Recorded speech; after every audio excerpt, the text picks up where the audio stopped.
Fuck, it's so hot. Yeah, I saw a bee take off its yellow jacket. It's so hot. I saw two trees fight over a dog. It's so hot that this bread became toast. Where did you get that? It's so hot that crackheads are putting copper back in the air conditioning.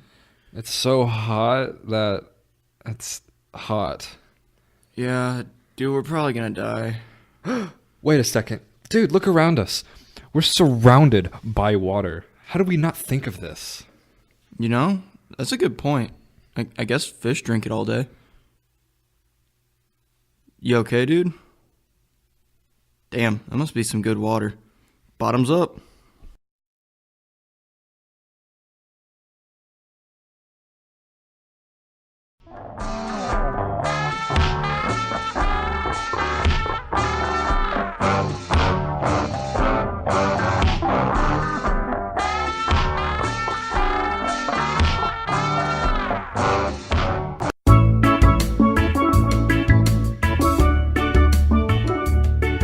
Hello and welcome to Podcastaway. I am your gracious host, Logan. And I am your other host, Sam. Sam, I have a question for you. What's that? What is your astrology sign? Do you know what I mean by that? Mine, I believe, is Taurus. Okay. And Taurus is like the July area? Yeah, like May to June, I think. Like May fucking 12th or something like that to June. So I don't know how it goes, but It's like half months. yeah. I just want to talk about this because there's somebody out there that really needs to hear this. This is a problem that has persisted since I can remember.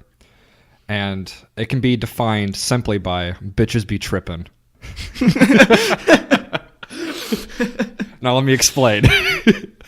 There's a lot of women out there, Sam, who think that they can define you as a person, who you are and what you will do, based on what sign you were born under. Well, I'm going to go ahead and say this off the bat. Stars don't give a shit about you. You know, with a couple of those words exchanged around, it could be considered racism. Because you're basically, you're judging a person or a race of people, i.e. people born under a certain, not race, but people born under a certain astrology sign. It's like being monthist, if that makes sense. Just based off of like when they were born is how they will act in person. You were born during this section of days, so you're automatically gonna be the most stubborn pain in the ass son of a bitch you've ever met. Exactly. It's basically like paganistic racism. Because you know those pagans were like, oh, dude, Germanus, yeah, that guy's an Aries. Fuck that guy. That motherfucker that was born in the fucking month of January, I swear to God. Why do you think they flock to it so bad? I guess because it gives people a reason to... I'm trying to think of the words here. It's hard. Because if you were a more simple person, you just go off skin color if you're going to play that kind of game. Yeah, At least you can see that. You don't have to ask people a bunch of questions. Like, don't get me wrong. Like, there's some times that you can look at your astrology sign and be like, oh, yeah, that relates to me. But it's also something that's super duper vague. Oh, yeah. And they relate to you about as often as they don't relate to you. Yeah. I mean, I remember when I first discovered this phenomenon, I was asked to look up my sign. And as I was reading, like, what my sign... like what my feelings were for the day is like what it was, like one of those websites. And I'm like, these are just so vague. It's like, sometimes you enjoy hanging out with big crowds of people, but other times you enjoy being reclusive and having time to yourself. Like, fucking, doesn't everybody? Like, your day is going to be sad, but it also might be happy. On this day, you will breathe. Wow. Holy shit, that's so me. Yeah, they just make everything so vague to the point that it can fit just about anybody. I just think the reason why white girls love it so much is because it just makes the world that much more simple. It's like, why did my boyfriend leave me? Ah, he's a Scorpio. Yep. Explains it. Now, I know some of you bitches are out there listening in, and you're thinking, I know exactly what this guy's sign is. And you're right. I'm a Gemini. The reason why I point this out is because this is often referred to as the worst astrology sign. I'm pretty sure the actual like picture of it is like a two-faced snake. Literally, like it is basically the kid who gets bullied in the lunchroom and has to sit in the corner by himself. That is the Gemini. So maybe this is where a lot of this hatred comes from. Maybe it is because you're Gemini. Maybe it is because I'm a Gemini. Maybe I am a two-faced snake. And someone out there is nodding. Maybe the reason that I'm kind of on the fence about it, more leaning towards it's probably bullshit, is that I'm a Taurus. Who knows? I wonder what Taurus means. I bet it means that some days... Basically means you are a stubborn motherfucker. Oh, okay. That's about as far as it goes. Geminis are just you're just a two-faced bitch. You're just an asshole all Yep. the time. And that sucks, man. Like, I hate it. That's not how it should be. I feel discriminated against. So does that mean that if you're a Pisces that you're just fish? I don't know, man. I mean, there's a sign for literally Cancer, and it's like a crab. I mean, ladies, I'm not talking shit on you. I'm treating this. Listen, I love my white women. I just want to point that out to everyone listening. Oh man, I love them. The reason why I'm talking shit on you guys is like critiquing your favorite burger restaurant. You love it, but it has some issues that if fixed, it would be perfect. And that's exactly what I'm doing to the ladies here. I'm just showing them that I'm doing this. I'm doing this out of love. Ladies, you're perfect in almost every way, but your weird racist star worshipping shit gets on my nerves sometimes. And it wouldn't bother me if you didn't actually believe it. yeah, like it's one thing to take it with a grain of salt. Don't get me wrong. I like looking at them and being like, oh, that's kind of interesting, or that might be right. But sitting there and being like, this is 100% accurate. This is facts. Like, there are some bitches out there who will not even associate with you if you're a certain sign. That's horrible. Yeah, just because of some preconceived notion that, oh, they were born this month, so they must be this person. Sound familiar? It's because the internet told you that you guys aren't compatible. You're only 30% compatible, so you stop texting him. When, lo and behold, he was actually supposed to be the love of your life. But the internet said that we're only 30% compatible, so... Yeah, you're on your way to get married, and then you're just like, I don't know my boyfriend's sign. I should look that up. You think that there's some women out there who, like, when they try to conceive children, they like look at the calendar and plan out the months ahead. Like, oh, if we do it tonight, baby, sorry, it's gonna be a Gemini. I will not raise a Gemini child. I will not raise no Gemini bastard child. The next thing in society is not going to be disowning your child because they're gay. It's going to be disowning your child because they're a certain astrology sign. Yeah, exactly. It's literally like some Roman era type shit. It's some ancient pagan stuff. It's elitism based on when you were born, literally. That's all it is. Like I said, it's some like really ancient pagan type shit. I don't know if that's been around for like how long has like astrology been recently popular? I feel like I feel like it had like a sharp turn in events where it got way more popular, but it probably could have been around. I'd say maybe sometime around like when we were younger, if not a little bit before that, because I'm sure the media started hyping it up like, oh, get this specific thing because you're this specific birth sign. So this item is catered to you. Yeah, I saw a Facebook ad actually that was that tagged me in it, and it was for shirts and like shoes with my last name on it. Yeah, one of my favorite ones that I've ever seen as a targeted ad on Facebook was I personally love the Legend of Zelda series, but it was a shirt that I saw and it had a picture of Link from Zelda, and it just said, "I'm a man who was born in May and loves Zelda." That's exactly what the shirt said, and this was an actual shirt for sale. It's like the forklift shirts. Yeah. Like, but we're a man who's born in June, lives in St. Louis, loves barbecue, and drives a forklift. Like, so specific. You're like, dude, don't wear that. It's literally the Facebook memes.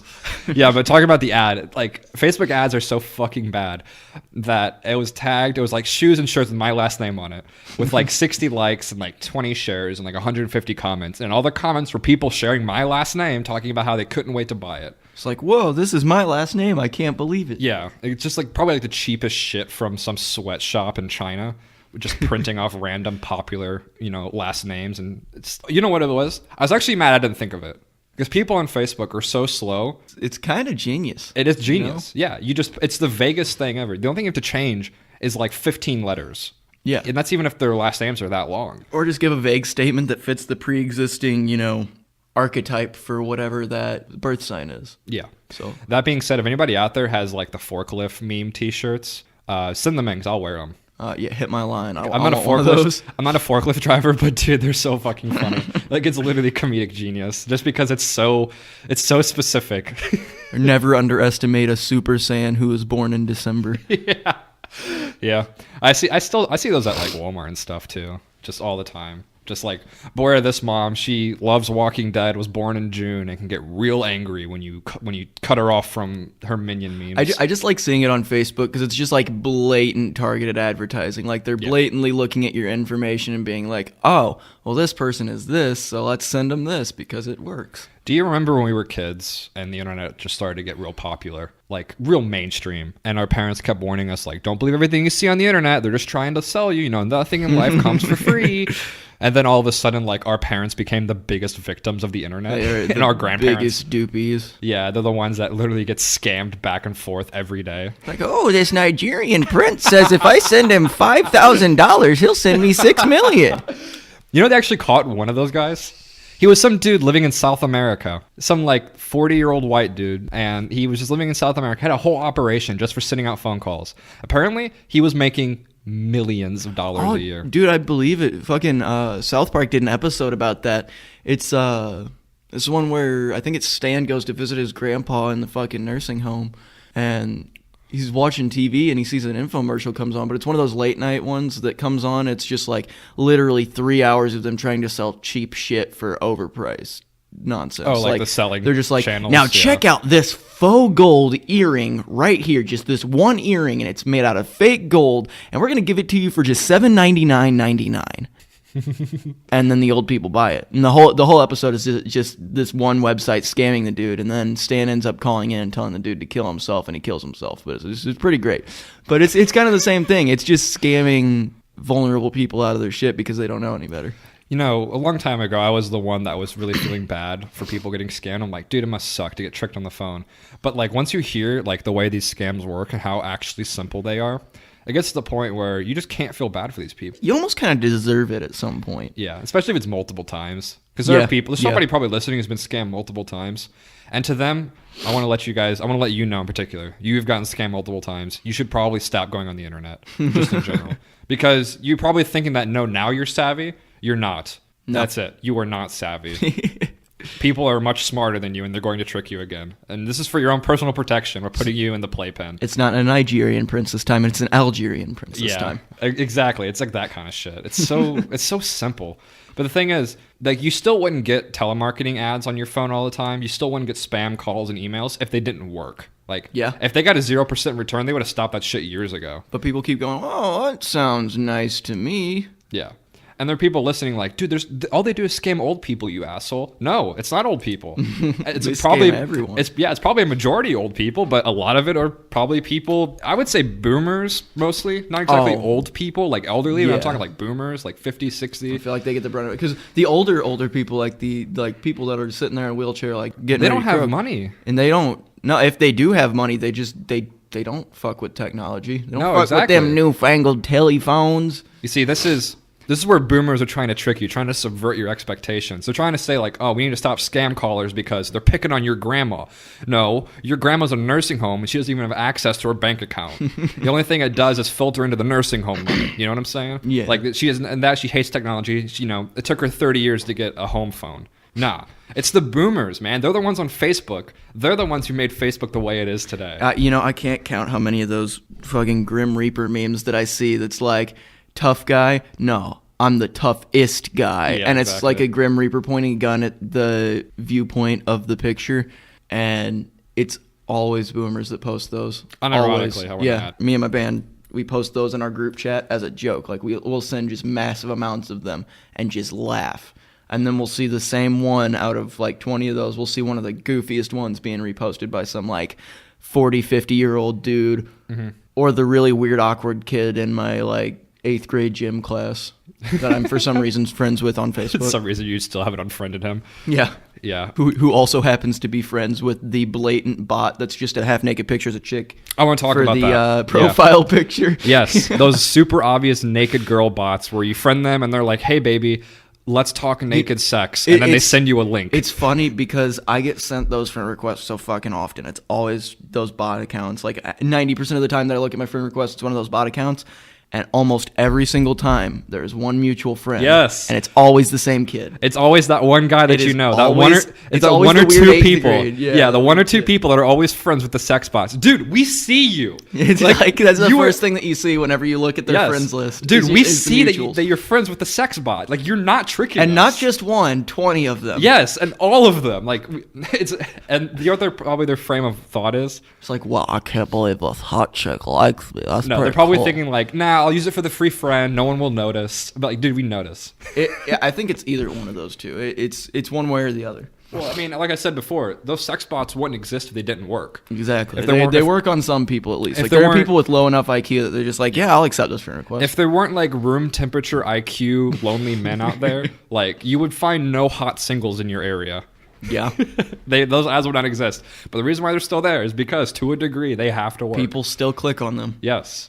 That being said, how come you think that like the advertising industry hasn't gotten more into porn? You know what I mean by that?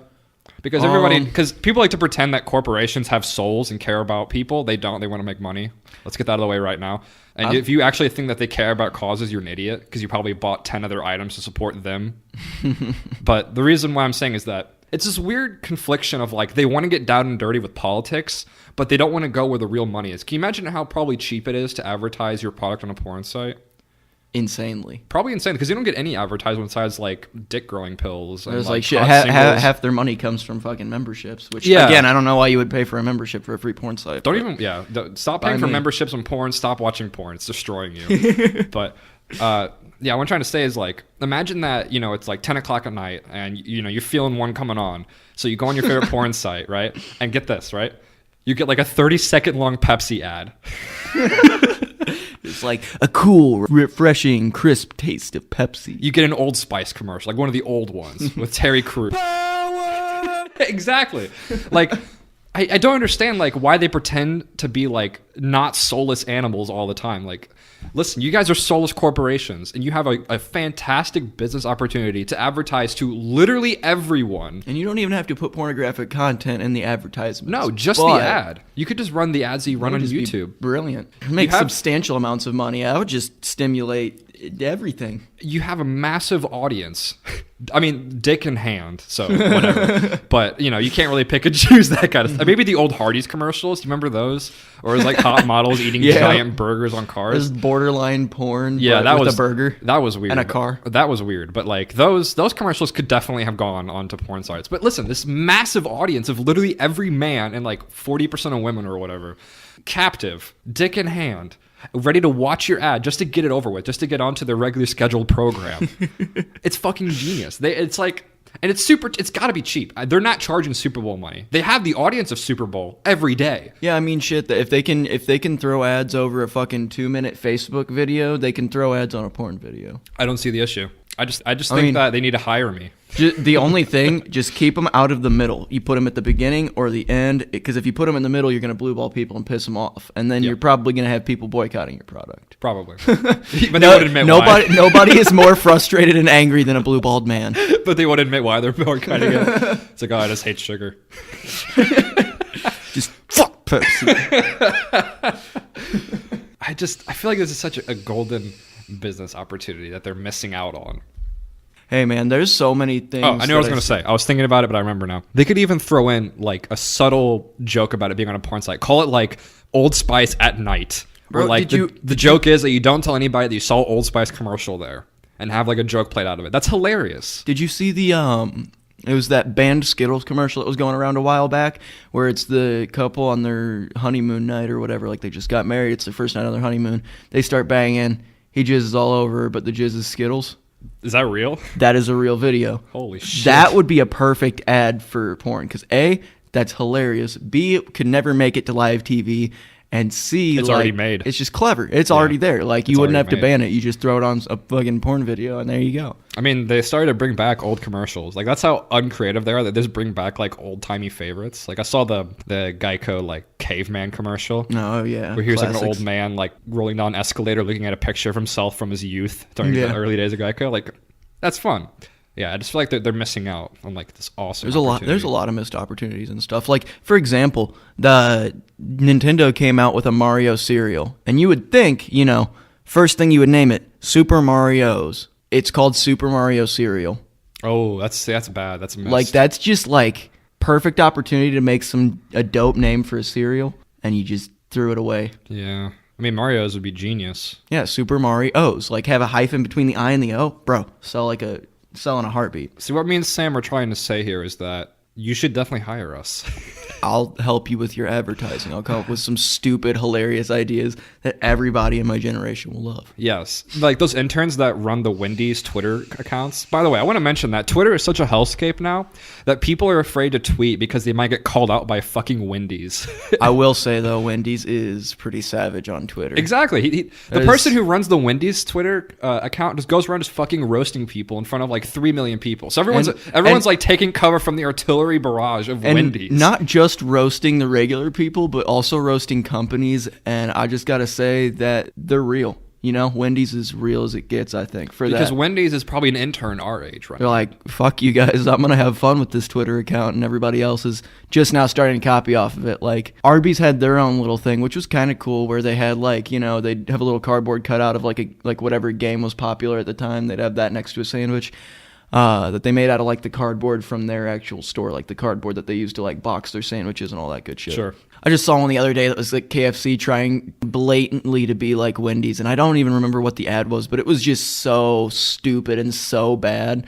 They were trying to be like Wendy's. Like, they commented on somebody else's thing to try to be snappy, and I think Wendy's actually commented back and just destroyed them. But it's like your grandpa trying to emulate your jokes. It's like KFC. It's like Ugh.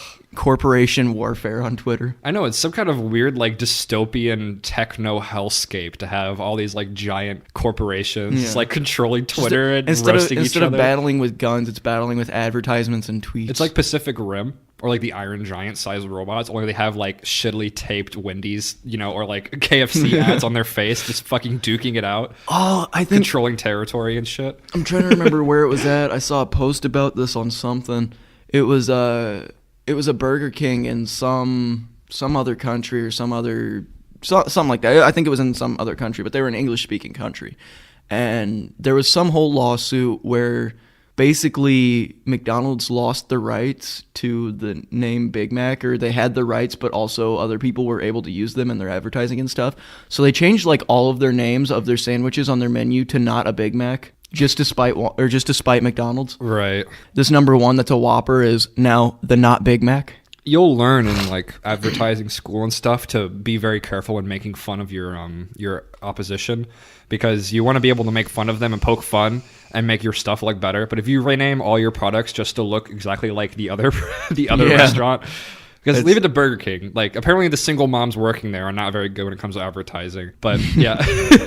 But apparently, you know, you probably shouldn't rename all your products to just emulate McDonald's, because then people are like, why didn't I just go to McDonald's? It's cheaper anyway. Cheaper but shittier. Burger King is Burger King is one of those restaurants that like I wonder how it's still open, because I never see people there. Oh, bro, I used to, and then I went and retried it, and man, I regret not having it for a while. Is it good? I've only had it once, and it was a terrible experience. It was the last time that I remembered having it. It was years and years ago, and I did not like it. It was when I was younger, so I didn't fuck with Burger King for the longest time. And then like probably last year, the year before, something like that, I was just like, you know what? I'm gonna go ahead and try it. Had a burger. It was up there. That's probably my second favorite fast food place next to Wendy's. No shit. It's awesome. Burger King, are you like some kind of hidden gem hiding in a pile of shit that we didn't realize? I'd recommend it. And they're one of the only places that like you're gonna pay the same amount as you would for anywhere else for a combo, but you're gonna get like twice as much. Like the burgers there are twice the size of any McDonald's burger. Just the patty. Speaking of places that you feel like shouldn't be open because they get no business, have you ever heard of like the mattress store conspiracy? I have not. Okay. So the mattress store conspiracy, I haven't read or heard about in a long time, but the gist of it is this. In most cases, every time you go to like a big city, you'll find a mattress store in like every fucking city block, sometimes within the span of like 15 miles to each other. And I've experienced this. I've been to places in St. Louis where there are 3 mattress stores within like a 20-mile radius. Yeah. And the idea is that they have some kind of, they're basically used as like front stores for like various crime and who like crime lords or people just basically laundering money. Okay. Because the idea is that's I would assume so. I mean, if there's that many that close. Yeah, because the idea is that there's no way that they bring in that much profit. You know, because like they recommend you change your mattress semi-regularly. Like I don't think it's yearly, but I think it's like every like 5 or 6 years or something like that. Yeah, it's a couple times. It's more than what the average person changes their mattress. Yeah, nobody ever does that. Most people don't change their mattress unless it's a serious problem. No, or moving. And people will keep their mattress until springs are coming through. Yeah. And just about anybody will, until it starts getting uncomfortable. And exactly. If everyone has that kind of lifestyle with mattresses, how the fuck are there so many mattress stores open? And I don't think that you're even like they say you're supposed to change it every 5-6 years, whatever it is. If you're not an idiot, a mattress will last you way longer than that. So I think they almost say that they're just like, you should do this just because they want you to buy another one. You should watch out for bed bugs. Change your mattress every 6 months. Yeah. And get this, right? Not only is there so many mattress stores around, they're fucking competing. They're like, what are you competing over? It's like starving dogs fighting over a burger in Africa. Like, there's nothing to fight over. Next thing you know, piano stores are going to be feuding over shit. Yeah, exactly. I can't wait for mattress stores to be fighting on Twitter and roasting each other. Fuck you, your bed's soft as shit. Yeah, exactly. So the conspiracy is that like mattress stores are like used for like criminal fronts. I could definitely see that. Like money laundering kind of shit. And I believe it just because like, I don't know. I think mattress stores, there're just too many of them, man. It's just a giant red flag to me. Like, I don't know how I feel about it, but like, if there's a ton of them in a small area, like, well, there's always at least 3 or 4 in a town. Yeah. Almost any town. Next time you're out and about, just pay attention to it. Like, go on your phone when you're in a big city and just look up, like, mattress stores and see how many of the red little pens you get. And it'll surprise you that many people sell mattresses. Competing. That many competing people sell mattresses. You go up to, like, Arnold, and I think there's at least 4 different ones. Yeah. It's fucking just anywhere around here. It's fucking stupid. There's also some restaurants that I feel like should be closed. Like Captain D's. Yeah, Captain D's needs to die. You guys got kick-ass hush puppies. That's about where it ends. That's as far as it goes. It's about where it ends. So stop trying to be Long John Silver's. Yeah. Just stop going to fish restaurants. Jesus, people, what's wrong with you? Maybe one thing if it was like real seafood, but fast food seafood. Yeah, come on, you might as well eat gas station sushi. Yeah, sorry, that's what I meant. Don't go to fast food seafood. Like, if you're gonna go to seafood, go to like a Cajun place, sit down. Don't go to fast food seafood. That's got to be harsh on your stomach, dude. Like straight off. You're asking to spend hours in the bathroom. Yeah, you're asking for some bathroom time after that. A little bit of vomit here and there. Yeah. So speaking of piss, shit, and vomit, you want to talk about the gaming industry? Piss, shit, and vomit, indeed. So we were wanting to talk about this for a little bit too, because this is something that we've always kept an eye on, because Sam and I play video games every once in a while. It is a deep passion of mine. Yeah, and every teenage guy, every teenage guy and is obsessed with it. Every 12-year-old fatty wants to be a YouTube gamer. It's all about that endless chase to be the perfect gamer, right? Insert gamer memes here. But the industry, we do live in a society. The industry, I don't want to say reflects its consumer base. I would say that at least recently, with the way that the gaming industry has gone, they test something out. Like, they test out something really stupid and shitty, like microtransactions, and then as soon as people start buying them, it's kind of like the ads. They only keep doing them because they work. And they're blatantly scamming people out of their money, but people don't care. They'll throw $300 down on a couple skins in Fortnite or whatever, and they're happy about it. Like, you spent $300 on a free game so that your character can look cool. You spent $300 on a couple lines of code. There's a recent push lately to move towards mobile gaming. Everything's either mobile or online at this point. Yeah, a lot of companies want to move towards mobile games because because they're cheaper to make, and they probably make more money off of them. They're cheap, they're easy, they're quick, you can update them really easily, and they make insane amounts of money. Here's the thing. I will never, ever play mobile games because, for the one, the industry for mobile games is fucking stupid. Go on your app, like your game app or whatever it is, whatever you download, whether it's Android, iPhone, whatever, and look and see how many fucking Clash of Clans clones there are. How many of those little icons are screaming people, like little avatars that are screaming people, yelling people with small bodies, large heads, and a sword or gun? Yes, it is, and the fucking clones are ridiculous. Not only is it laden with clones, the microtransactions are super fucking predatory, and the microtransactions have transferred to console games as well, which is absolutely atrocious. It needs to be fucking illegal how predatory the microtransactions are. I'm sure microtransactions get more old people these days than casinos do. I will say I have one game on my phone. I only mess with free games. Like, if it costs even $1, don't expect me to fuck with it ever. I refuse to spend money on phone apps. But I do have one game on my phone that as soon as you open it up, the first thing it says is, while this game is free, some options in-game are not free. If you are a child, we suggest that your parents, set up a setting for this so that they don't end up. That's the only company that I've seen that's actually done something decent with microtransactions. They put them there as an option, but they let you know ahead of time that like the entire game is playable free, but if you want to spend money, you can't. We should probably explain what microtransactions are first, though. And to explain that, microtransactions are basically small add-ons for a game, just like a small, like a skin for a character or an outfit or like a cool-looking type of gun that just costs like, $1 to like $5, something like that, and they're everywhere. Like you go into a game and you've got a special currency. You've got the main currency in the game that's like gold or something like that. But then you have diamonds, and the diamonds for like 500 of them cost $2, but for 20,000 of them cost $50. Shit like that. See, the issue with microtransactions is because if it stayed as cosmetics, purely clothing and outfits for your character and different skins for guns, I don't think it would have been that much of an issue, but it got to the point where they started to lock actual content made for the game's full release behind paywalls. Yeah, and that's where the issue comes from. And to point out your diamond reference, this is a lot with phone games, but it's even dipped over to like console games. Yeah, Red Dead Redemption Online, a major release for the PS4, and Rockstar, who's very trusted and loved amongst the general community. In that game, you play as cowboys, and you play online with your friends as cowboys. You go around, you rob people, but you have an indicator for how much money you have, and then there's a separate money system called gold, which is purely your own real life money, your own personal money that you put in from microtransactions. So it got to the point where they literally split the game currency into game currency and your own real money. That's how bad it's gotten. It bothers me because they've started doing this with even story-based games. Like, you can, instead of unlocking things in the game, you can just drop $50 and unlock everything right off the bat. There's no, there's no reason to play the games anymore. It's just play this for what we have here, and if you want anything actually cool, you're going to have to pay money. Like, you go and play Far Cry 5. I mean, great game. Awesome game. I loved it, personally. But you can look at the weapons that they have on there, and, you spend a couple thousand, but that couple thousand is going to take a good little while to get, especially since the ammo is so expensive and everything in that game.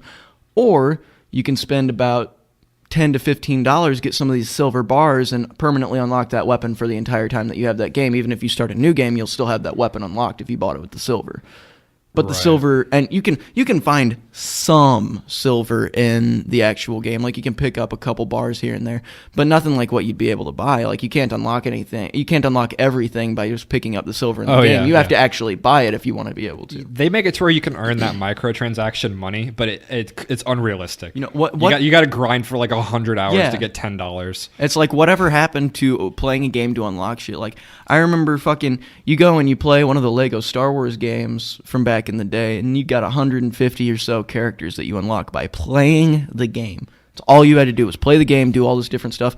Now, I'm sure if they released another Lego game in the next couple years and had 150 characters, you got about 50 of those characters that you can unlock in the base game, and the other 100 you're going to have to buy in character packs. I think the reason why the gaming industry has turned towards this unsavory market is because, kind of like the movie industry, the budgets for some of these games get so massive that the $60 price tag for the game itself, they feel like it's not enough. No, it doesn't. Because, to give the gaming industry credit, the games have remained $60 for as long as I can remember. Yeah.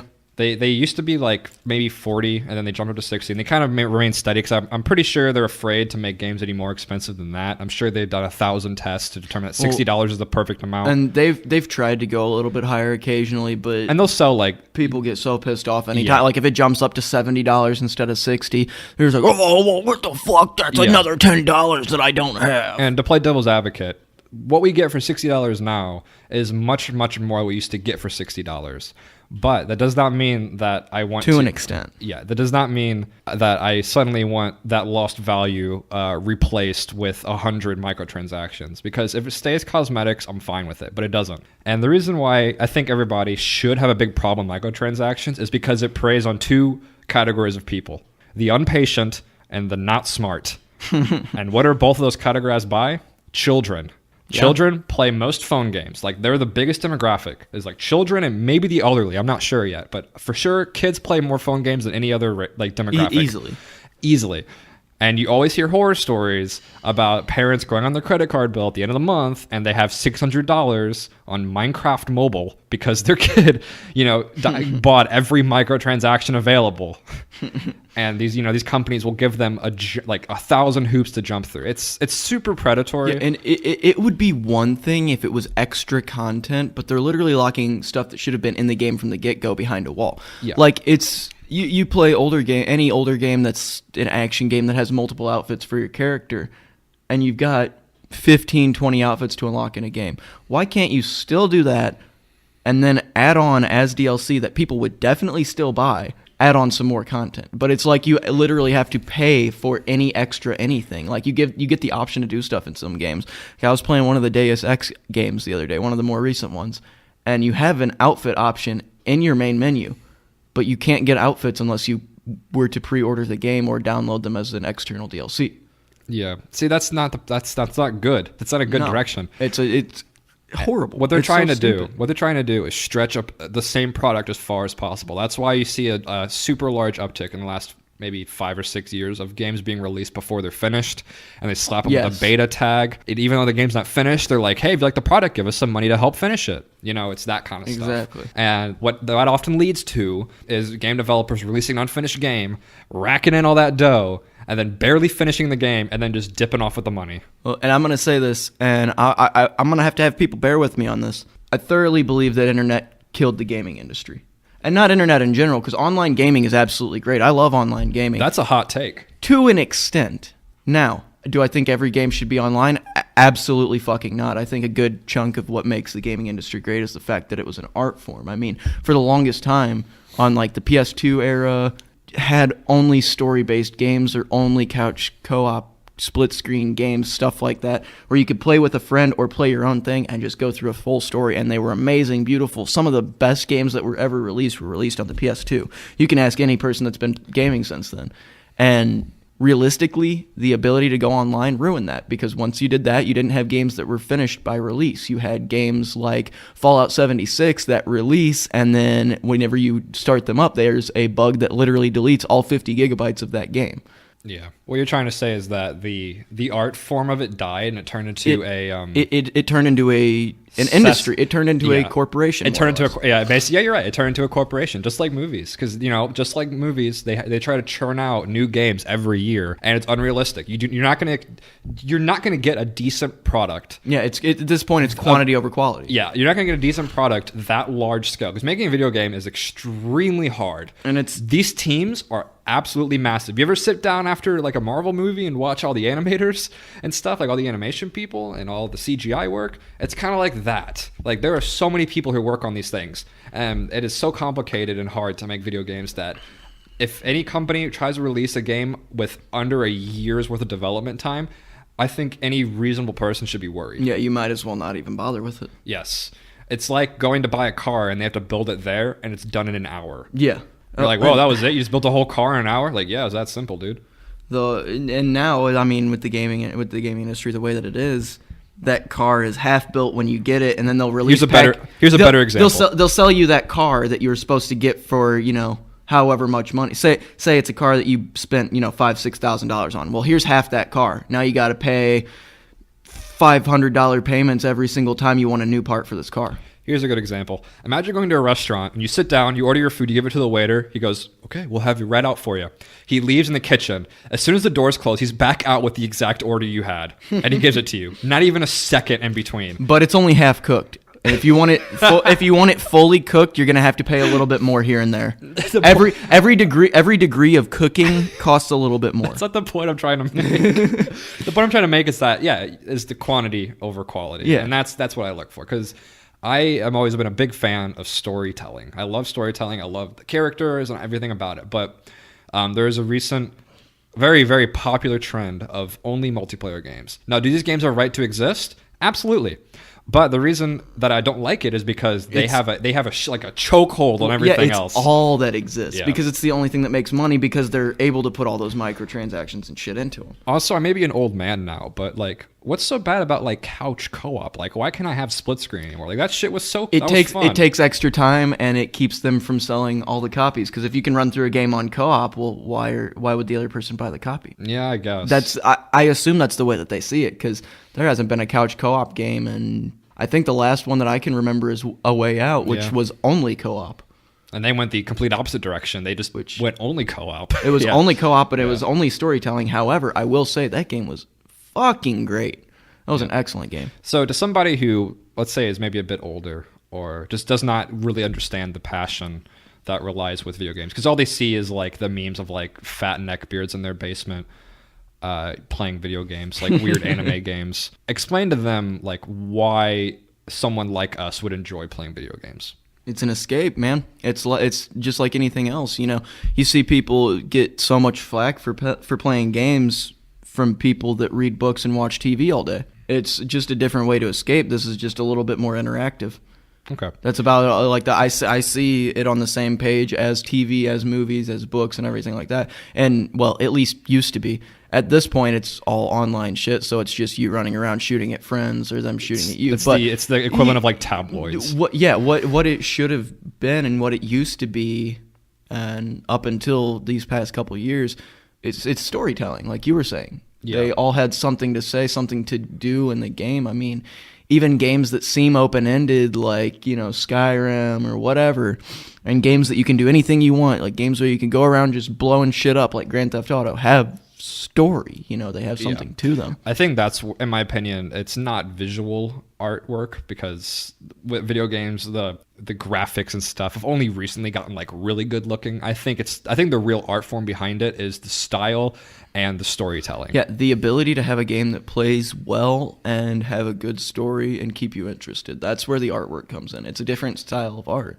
I mean, Now, just as much as music is a different style of art from painting. Yeah, the average person is saying there's no way that your damn Donkey Kongs is art.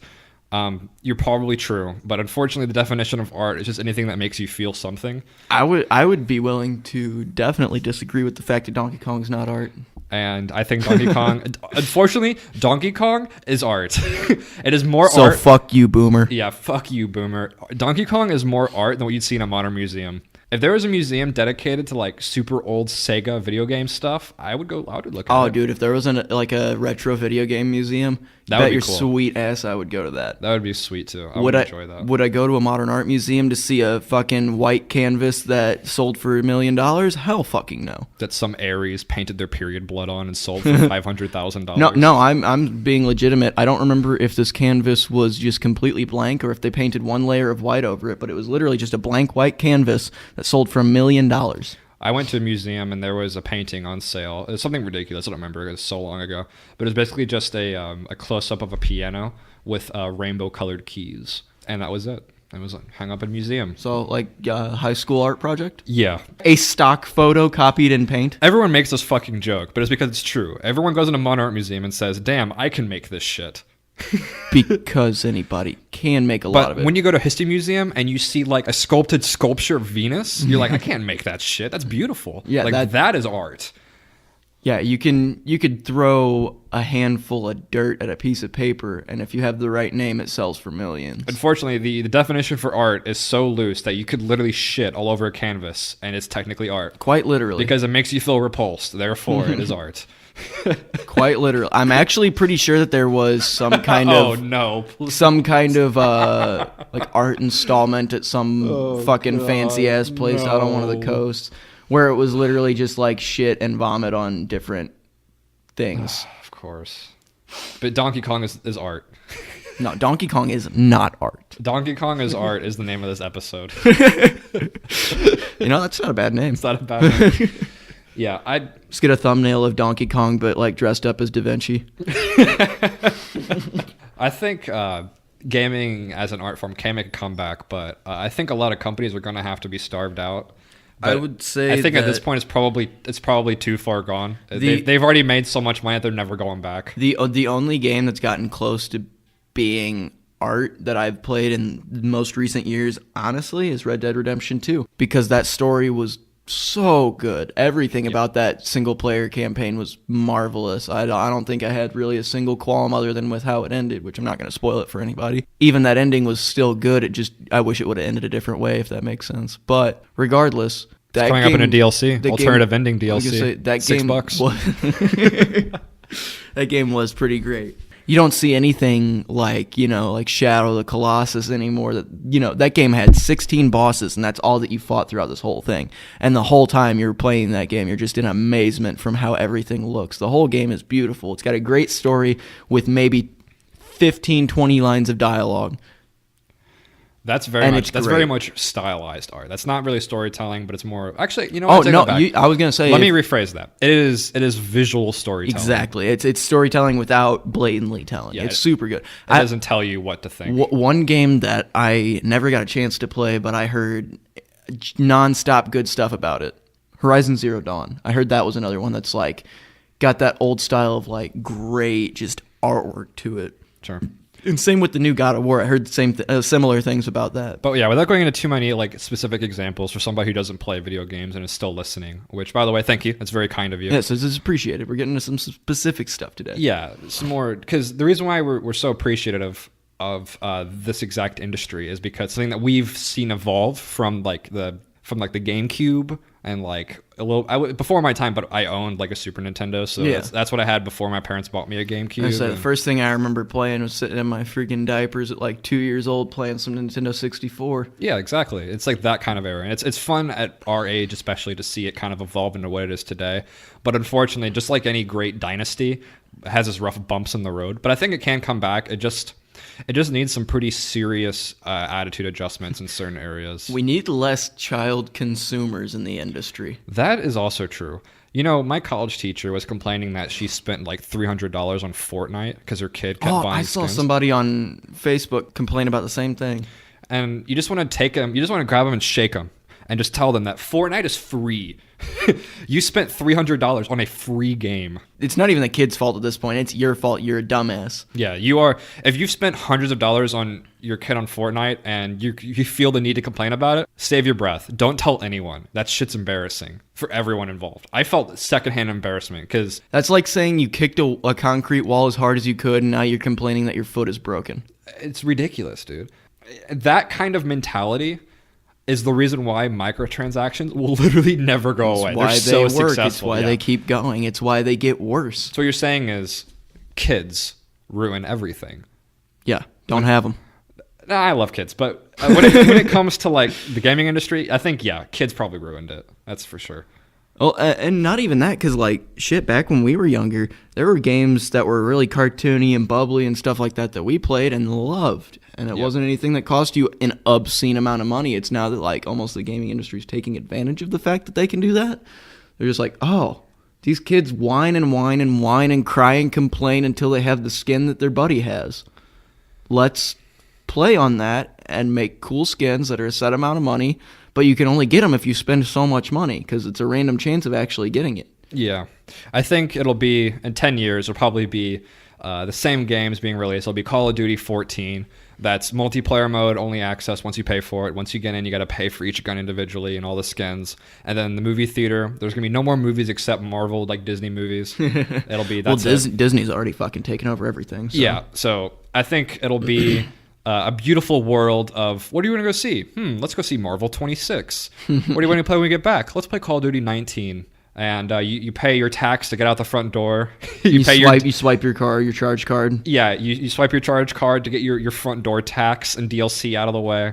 You get into your Uber, which you have to buy the DLC to unlock the Uber driver. To unlock the door? To go. You go watch your movie. And on the way, your phone buzzes, you check on it, and Wendy's... It costs you 29 cents to open your phone. Yeah, and then you look on, and sure enough, Wendy's is adding you again, doxing you in front of everyone. Just berating you like the cheap trash that you are. Jimmy Johnson at 5362 Sunrise Lane. I will kill you. Everybody go kill this piece of shit motherfucker that called my meat not fresh. Exactly. It'll be like the Wendy's like like calling out hit squads on people. The New World Order is ran by the Wendy's Twitter account. The NWO stands for New Wendy's Order. Okay, thank you for listening, everyone. And we will see you next time on Podcast Away. Bye bye.